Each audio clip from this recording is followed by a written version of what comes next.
Hi, I'm Dr. Chris Scott. I'm a psychologist, certified sex therapist, and Gottman certified couples therapist practicing here in the Houston area. So for today, I've got 5 tips for couples going to their first couples therapy sessions.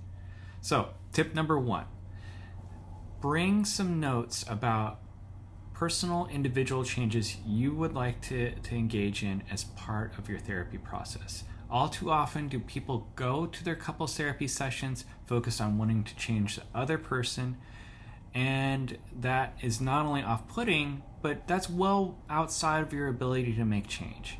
So write down some behavioral things that you could change within yourself. That might be your outlook, that might be how you communicate, but take some notes on that before coming to that first visit. So, tip number 2. If you're arriving for an in-person first visit, try to arrive early. Especially if you're coming separately from your partner, the session cannot start until everybody shows up. That leads to tip number 3. A lot of people nowadays are doing virtual visits. Virtual therapy is wonderful. A lot of people who before couldn't do therapy because of time, their schedules, or locating a therapist that was a good match for them in their area. Well, with virtual therapy, these are options now. However, there's some things you want to be aware of. First off, you want to make sure you've got a good internet connection. So please, please, please do not use a cell signal in a area that's far away from a tower, kind of a remote area. You're going to have a terrible experience. Instead, make sure you've got a good Wi-Fi connection, or better yet, a hardwired system. So make sure you've got a good connection.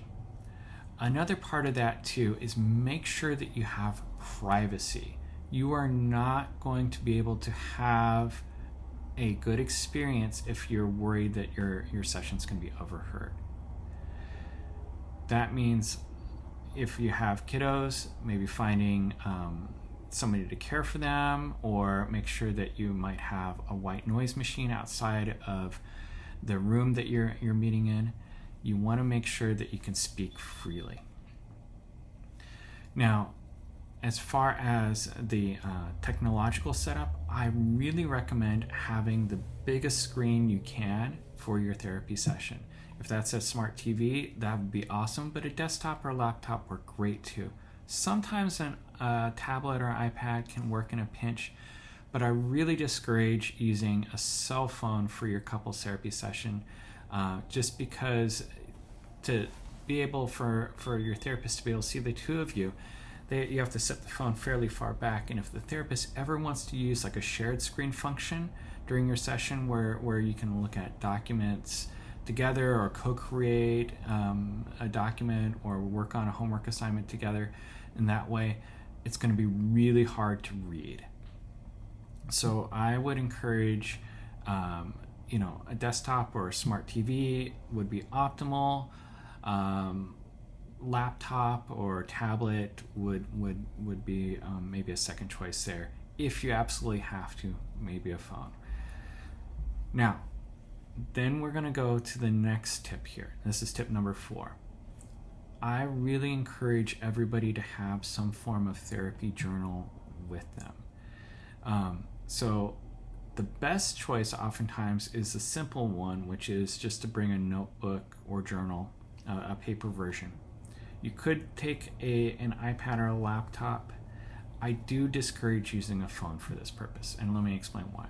So the purpose of taking a therapy journal is that you can take notes on, for instance, homework assignments that are given in session. You can also use that therapy journal to write down important ideas, questions that come up, things that you want to remember between visits. The reason why it doesn't work well to use your phone for this is most people cannot type that quickly, and it takes all their attention to do so. So it's not effective. It's much easier just to do something simple like taking a journal, notepad, notebook, something like that works significantly better. a laptop or an iPad can work as well. But oftentimes I find that simple rules a day, it's oftentimes the best option. This leads us to our fifth and final tip here, which has to do with your therapist patient portal. Most therapists nowadays, especially if you're seeing them via telehealth, have a secure patient portal. I can share that when I work with clients, I will frequently give them homework and encourage them to communicate frequently through the patient portal. Probably one of the biggest things is that you can upload homework there. You can take therapy assessments if your therapist administers those through the portal, like which I do in my practice. And also, if you have a question about the work you're doing, you can pose it through the portal. The portal is not a good place though to like vent or blast your partner. That's probably better to be used in session, but good use of your patient portal between visits can really help you get the most out of your therapy sessions. So those are my 5 tips for couples starting their first round of couples therapy. Thank you for joining me today. You can find me at my website at scottpsychologicalservices.org, or you can email me at drchristopherscott@gmail.com. Thanks for joining.